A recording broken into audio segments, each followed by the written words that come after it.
Vest da bi u centru Novog Sada preko puta Glavne pošte trebalo da se izgradi soliter izazvala je burne reakcije. Arhitekte su čak uputile otvoreno pismo javnosti gde navode sve moguće nedostatke tog projekta, dok sa druge strane u urbanizmu kažu da projekat zadovoljava sve zakonske odrednice. Da li je Novom Sadu potreban soliter u centru grada?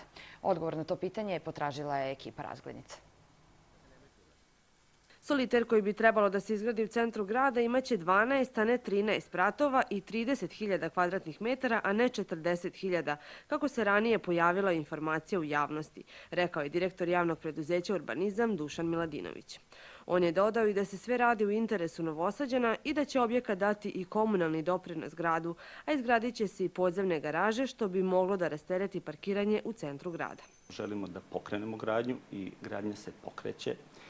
Privatni investitori imaju inicijativu jer imaju pare i hoće na nekom delu da rade. Naravno da mi ne izlazimo u potpunosti u susret. Nekad da, nekad ne, u zavisnosti kakve su želje. Nekad su preterani, naravno da mi kažemo da to ne može, pa neko odustane, neko ne odustane, nego prihvati naše ograničenje.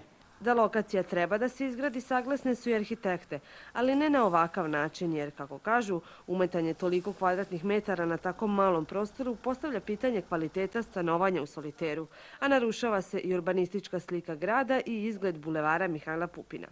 Dodaju da je problem i to što ne znamo šta se krije iza interesa privatnika. Radi se o tome da građani Novog Sada plaćaju urbanizmu preko Skupštine grada da se izmeni lokacija, se uradi plan za privatne potrebe. Zašto mi kao građani plaćamo potrebe privatnika?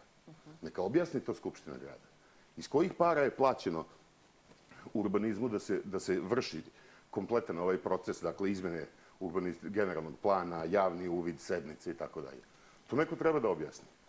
Ova lokacija je od velikog značaja za Novi Sad i ono što brine arhitekte je na koji način će se grad ograditi da investitor završi objekat i šta će se desiti ukoliko ovo postane ruglo grada. Primetbe na urbanistički plan mogu do 4. novembra da daju i Novosađani. Naime, gradska uprava je dala na uvid urbanistički plan koji se može videti u prostorijama urbanizma kao i na njihovom sajtu.